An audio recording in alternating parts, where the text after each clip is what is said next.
Slavoj Zizek is here. He is a philosopher who describes himself as a complicated communist. The New Republic once described him as the most dangerous philosopher in the West. He has written on topics ranging from Karl Marx to the animated film Kung Fu Panda. Earlier this month, he spoke at Occupy Wall Street. I am pleased to have him here at this table. In this initial conversation, we'll try to understand not only where he came from, what does he believe, and his observations on what he sees today in terms of the political environment. So welcome. Thanks very much. I'm honored to be here. It's a pleasure to have you here. For a long time, I watched PBS. It's much better than all those other channels on... Well, on behalf of PBS, I thank you. Thank you. We're pleased to have you in the audience. I hope occasionally you'll be amused, occasionally you'll learn something, occasionally you will find reasons to throw something at your television. No, I will tell you very seriously that I learned through channels like PBS to get rid of this European arrogance, you know. We Europeans, through intellectual, vulgar United States. No, you don't get, especially in this present turn towards education or whatever public TV, which should more serve social needs, so that, you know, they are cutting off all intellectual stuff from TV programs. Europe is much worse than United States. In terms of its intellectual arrogance and... No. In terms simply of the true vivacity of intellectual life. Don't be ashamed, even intellectually, to be Americans. Do you like America? Why not? I'm saying this absolutely sincerely. Although, I must add, as an amusing remark, please don't take it too seriously. You know who was absolutely fascinated with America? Who? Stalin. You know, when he was asked in late 20s, can he define the ideal profile of a Bolshevik communist? He said a combination of Russian tenacity, fidelity to a cause, and American dynamic, pragmatic spirit. Why are you fascinated by Stalin? It's a very sad story. Far from me being in any way crypto-Stalinist, I think that the Stalinist phenomenon in the 20th century was something so terrifying, things went so monstrously wrong, that we don't yet really have a theory, a real understanding of what went wrong. I don't buy all these standard explanations, you know, fanatics ready to sacrifice living people for the idea or whatever. All this is way too simple for me. Things went so terribly wrong, in a totally different way from fascism. And they hated everybody. They, you know, there was a process. There wasn't any specific group. It was everybody, including each other. Absolutely. This is, for example, already one thing that people don't get it. It was a suicidal regime. I mean, are we aware of the monstrosity at the climactic point of the Stalinist terror, mid-30s? You know what was absolutely the most dangerous place to be? A member of Central Committee. Look at the names in the Central Committee from 34 to 37. One by one, boom, boom, boom. 80% boom, boom, boom. Right. What? So, you know, it's not... This is already the wrong perception. Some elite group of fanatical communists killing ordinary people. No, killing each other. In fact, the man who was doing the killing in Burial, they went boom, boom to him. This is why...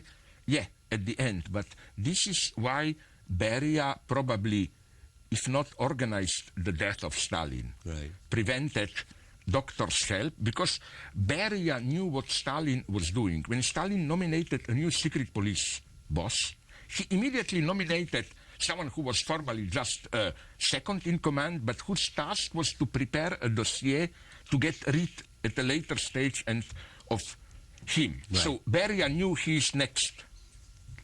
He is next in the line to be shot. So tell me what you do.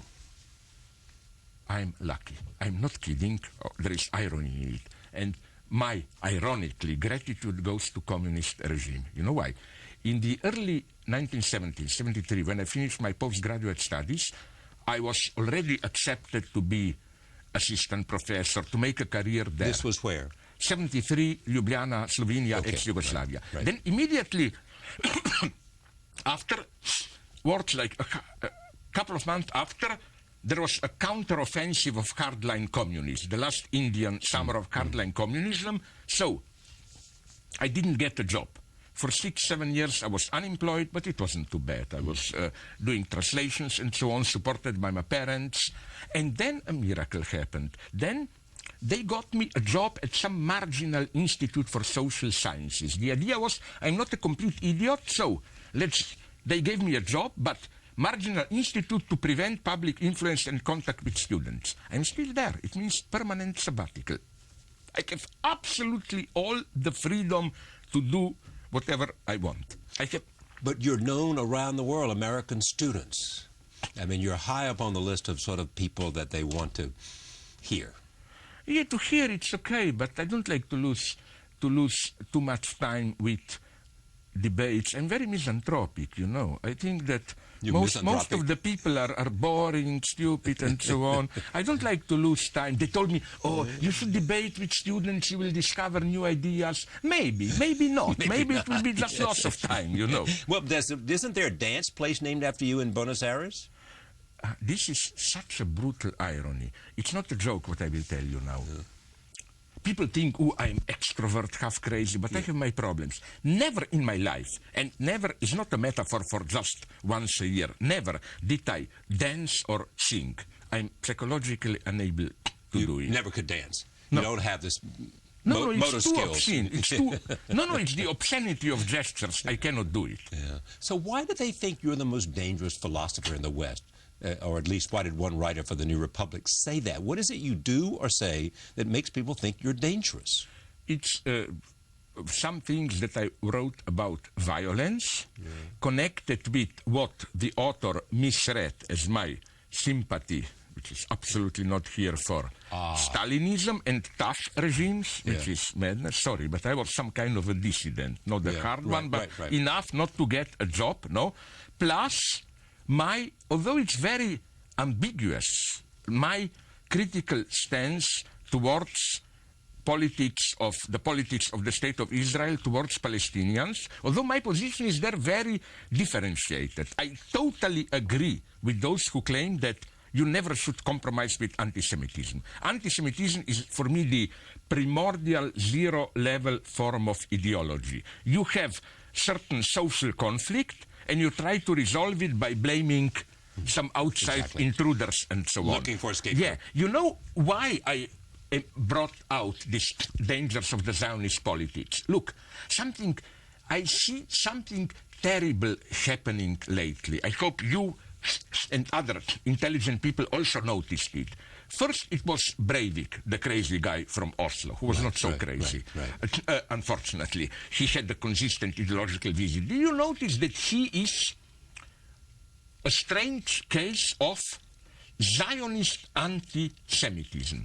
On the one hand, he totally supported the State of Israel, throw out the Palestinians, Arabs. At the same time, he's clearly anti-Semitic. For example, he writes that in Europe, there are not too many Jews, it's okay. In the United States, that's in his manifesto, you have 6 million Jews, it's too much, and so on, so you will have to deal with it.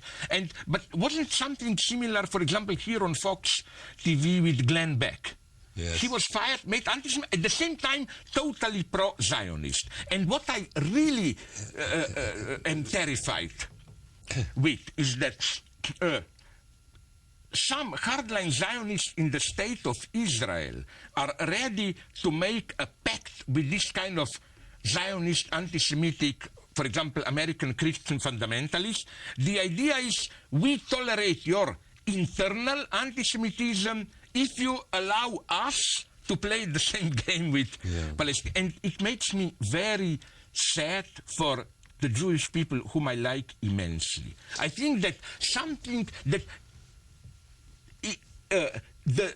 the way they are treating Palestinians will decide their character. Will they become just another nation state, or will what made them so great in the history of humanity survive?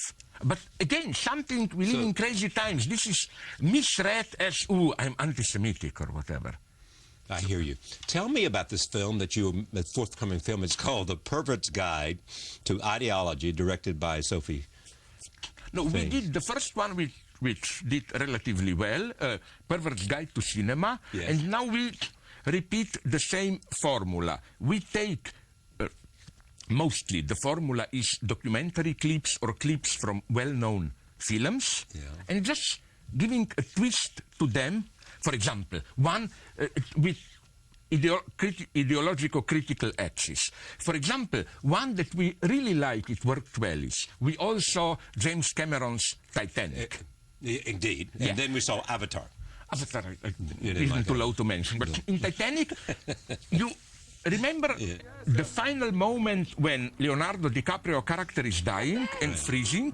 Then when Kate Winslet notices that he is dead, she pushes him away into the water while shouting, "I will never let you go, I will never let you go." It's a crazy, and from here I propose crazy, but I think accurate reading of the film, that it's not really even a love story. It's a variation on that reactionary motive of Captains Courageous. A rich, spoiled girl is in a life crisis, and the function of Leonardo DiCaprio is to bring some of the lower class vitality to restore her ego, literally. He draws the image of her, and then, after doing this, he can disappear. It's a little bit like E.T. goes home, but he goes down, no? And so I love doing this, which is why you mentioned it, very kind of you. I'm not saying I love the movie, but in a way, I admired Kung Fu Panda. It appears just a stupid cartoon. No, it's what I admire in the movie is the following. Everyone noticed it. On the one hand, the movie mobilizes, all that, let's call it Oriental military mystique, Kung Fu faith, warrior discipline, all that stuff. At the same time, the movie is totally ironic, making fun of its own ideology. What is so fascinating is that although the movie makes fun of its own ideology all the time, the ideology survives. And this is how cynicism functions. If I'm permitted to tell my favorite story, a wonderful anecdote about Niels Bohr, the Copenhagen guy, which best exemplifies this nuclear scientist. Yeah, that one, yeah. No, he was an extraordinary spirit. He once, a friend visited him in his country house, farmer's house, where he went for the weekend to rest dacha in Russian. And the friend noticed there above the entrance to the house a horseshoe, which I don't know how it is here in Europe. It's a superstitious item preventing evil spirits to enter the house. Yes. So you see it on barns throughout the South. Yeah, in Europe also.